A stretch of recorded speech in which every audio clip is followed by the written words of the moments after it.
Sweet 16 for Xavier since 2008. The first Xavier coach standing right here to lead Xavier to 3 Sweet 16s, and Jalen down the way here, a career high in points tonight. Coach, if you could, just an opening thought about the game. We'll get some questions for you and your guys. The thing, coming into the game that we felt like was probably the most important aspect of how we handled ourselves on the floor was being able to limit our turnovers. And we didn't do as good of a job as we needed to in the first half. When we did take care of the ball, we got great shots. We shot such a high percentage from the field. And, it's one thing to talk about it and prepare in a 24-hour period of time. Your guys have been through the wars. It's hard to really go full speed in a practice the day before you play such a meaningful game. It took our guys, I think, a half to realize how much of a gambling attitude and type of style of play that Georgia State employs. In the second half, we go 4 turnovers, and we continue to shoot a really high percentage from the field. I thought, all these guys up here had terrific nights. Dee's been playing as well as any point guard I've coached for the last month and a half of the season. He makes us go. Miles, who hasn't shot it well down the stretch, I thought his 2 buckets the other day were huge for his confidence. He didn't miss a shot and shoot around today, and was lights out today. Jayon was a man inside, did a great job of being able to finish. And I don't know how many centers that you can have around college basketball that you can feel equally comfortable with him on the perimeter as in the post. Matt calms us down and does a great job of being able to recognize what kind of pressure they're putting, what kind of zone they're putting on our team, and finding the right guys. I'm tremendously proud of this group. The older guys have been through a lot, and they've continued to maintain our culture and believe in one another, and really excited to be moving on. We'll start with some questions for the student athletes first. We'll go here and then here, and then we'll get to the coach in a moment. I guess I'll address this to Miles. You guys missed 3 shots in the second half, and I reckon my question is, are you kidding me? What 88% missed 3 shots?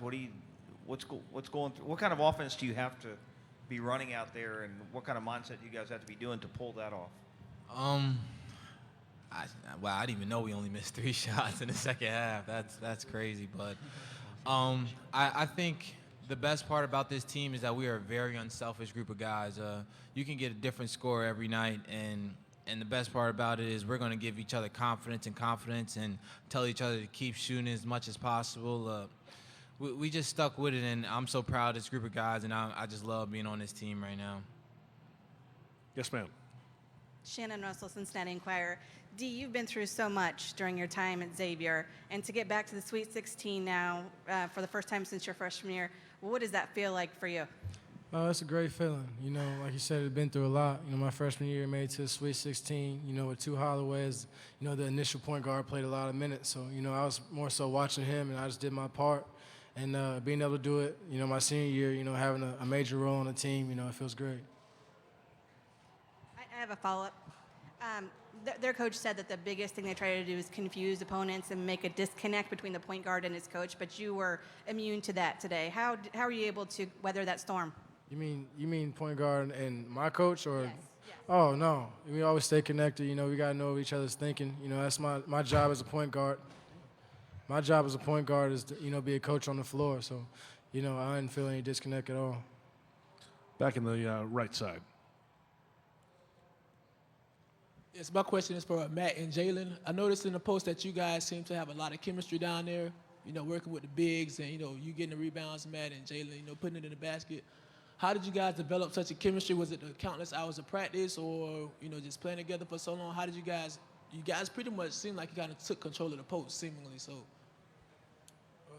I would say Coach Pegues, just the way he prepares, just taking our time down there, just trying to get the shot we want, and just trying to finish through contact. Yeah, a lot of it's patience and trust, and I know Jalen's a really good player, and I think he equally thinks the same about me. Where we don't care who's scoring, we just want someone scoring, and I always have trust in him when I give him the ball and cut to the hoop and dive that he's going to finish the play, he's going to score the bucket, take care of the ball. So I think a lot of it's patience, trust, and we've practiced a lot together and have good chemistry. We'll open it up for the coach as well now too. So, coach or players, yes. I had a question for Jalen. You mentioned after the Ole Miss game that you kind of wanted to put that game behind you. It wasn't your best game. So to come out and have one of your best, what was working well for you? And can you also talk about your reaction there at the end when you fell to the floor and ecstasy, I guess? First and foremost, I just want to thank God because without him, I mean, we obviously wouldn't be doing what we're doing right now. But I just knew how bad I wanted to win this game, how bad my teammates wanted to win this game. So I just knew I had to step my game up, and it turned out well. Yes, sir. Here in the aisle. Chris, Matt Gordon from the Staten Island Advance. I just looked at some numbers, and I believe that heading into this tournament, 8 of the last 9 games you played against opponents in the Big East, including the tournament, who at one time had been ranked 25th in the top 25 in the nation. In order to finish games like this, what kind of benefit is that to be able to play in a league like that all year long and get that kind of experience? Well, it certainly helps because you're put in a ton of those situations down the stretch. You know, virtually every game that we play and have played has been a close game. And even if the margin says 10 or 12, that simply isn't the case. You know, you're talking about a 2-3 possession game with a couple minutes left and free throws maybe ice it, being able to get the basketball into the guys, the right people at the right time. And again, we played some tremendous teams. I think we've been put in a lot of situations. When you have seniors, and again, I keep saying it, but Dee's seen a million different zone defenses, presses, end of the game situations. Matt as well. They calm your team down. They settle your team down. And I thought down the stretch, we did a great job against the pressing and trapping and steal the ball type team. Left side of the aisle, and then we'll get here next. Matt Patton, Rush the Court. Coach, I was just wondering, as good as y'all were on offense, Georgia State still was scoring the ball effectively. Are you worried about how you played defensively this game? We didn't play our best. You know, Georgia State had something to do with that. You know, they got an NBA prospect that a couple of his shots, you know, were 26, 27, 28 feet. We tried to go back and forth a little bit between zone and man. They did a good job attacking it. Ryan Harrow changes the complexion of the game when he's on the floor because he's so quick.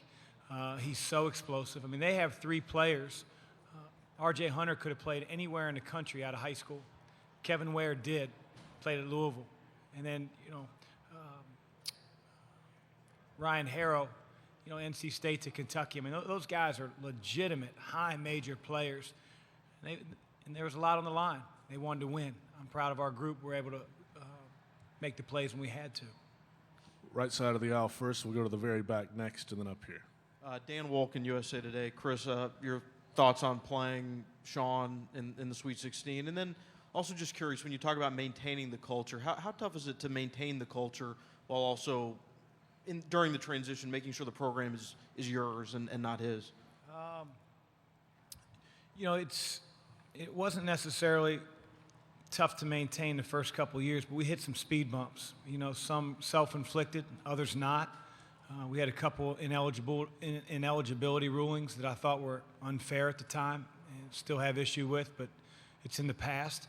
But you know, we were down to 8 scholarship players, and we're playing walk-ons in Dee's sophomore year. And it was very, very difficult. But these guys continued to come to practice every day, believe in one another, believe in our message. And we've got more players on scholarship that have gotten better under the leadership that these guys have provided. As far as playing Sean, it's really tough. I don't think it's tough for anybody up on the stage because they don't really know Sean. You know, they didn't recruit him. I've recruited all these guys that play for me. But Sean gave me a heck of an opportunity to come back to my alma mater. He put a lot of responsibility and trust in me. You know, he ultimately, really pushed for me to become the head coach. And for that, I'm eternally grateful. And so it's really hard to play against one of your best friends in the business. But it really won't matter to our guys, nor will it matter to Arizona, because they don't know me from a bucket of paint. Back in the middle, please, and we'll get up here in the front. Andrea Adelson, ESPN.com. Chris, I don't know if one of those eligibility issues has anything to do with Jalen, if that's one of the guys you're referring to, but what does it mean to see him have a game like he had tonight, considering what he's had to overcome in his career there? Yeah, I'm really proud of Jalen on a couple levels. You know, number one, and I think Dee and Matt can attest to it, when Jalen was first starting with us as a freshman, he had a real tough time remembering defensive principles and where to be on offense and the growth that Jalen Reynolds has had in that sense. You know, they always talk about how the game slows down for guys as they get older. It's really slowed down for him. And, you know, he knows when he makes a mistake now defensively. He has gotten so much better. And, you know, that's on a larger scale. If I flip it and talk about a smaller scale, Jalen played terrible against Ole Miss. And he put his head down, and he was really disappointed in his play. And we talked a lot between games about just having a next play mentality. And for him to turn around and have his best game after the performance he had against Ole Miss says a lot about his resiliency and the message getting through. Our team needs him. If he plays at a high level, there aren't many power forwards in the country that are better than him. The Inquirer right here, and then right behind you. Matt, a question for you. You played at 2 schools, but came into this tournament without a win in the NCAA tournament. Now you have 2 heading to the Sweet 16. How special is that for you personally, and what is special about this team, do you think, here in the last, 4 weeks or so? Yeah, no, it's really special. It's something where on the ride over, I was trying to explain to some of the freshmen that, hey, this opportunity doesn't come a lot.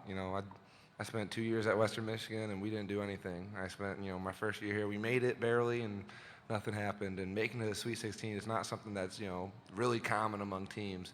So I think, our team's doing a good job of realizing that and taking the opportunity for what it's worth. What's really special about our team is that we've grown a ton. I think, at the beginning of the season, we were a little not battle tested. We were had a learning curve, and over the season, we've done a good job of learning from our mistakes and getting a lot better. I think, it's great that the Big East has been able to test us with some really tough teams. And I think the fact that we've grown as a team together has made us really special at this point. Final 2 questions here and then in the very back. Antoine Jackson here, Between the Classes Magazine. We've been watching this NCAA for a few years now. So my question is for Coach Mack and Mr. Davis. How do you remain poised? Going back to college next week. The student body, the campus, everybody's going to be going bananas. What are you going to do? Do you have any plans to keep your kids poised? And are you going to get enough sleep? As you prepare for the next situation? Honestly, we won't be around campus that much. I mean, we're going to get back here probably late tonight. The coaches will take over the next 48 hours to really get up to speed with a system that we know fairly well, but personnel that we don't. These guys will be in classes on Monday, and we'll probably be flying out on Tuesday. So our time on campus will be very, very brief. I guess that's why we'll handle it. But, these players next to me, they came to Xavier in large part because the expectation is to get to the tournament, is to advance, is to be relevant, is to be on the big stage. So I don't think anybody's going to be awed in any sense of the imagination about being on a bigger stage. Yeah, for me personally, I don't have too many classes. I got one at 1 p.m., so I'm going to have a lot of sleeping time. But I think our guys are going to be fine. I think we're on a fine line right now, making it to the Sweet 16. For my second time, I'm going to make sure that they're ready. And I'm pretty sure Matt's going to do the same thing. So I'm not too worried about us getting rest. Final question in the back, in the middle. Jalen, kind of similar to what I asked Coach, but you had to go through a lot of adversity in your career to get to this point. How were you able to stay focused and remain on track and kind of keep your head looking forward? Well, just a system that they prepare for us. It's just an everyday thing. Just obviously putting it behind me. And just moving forward.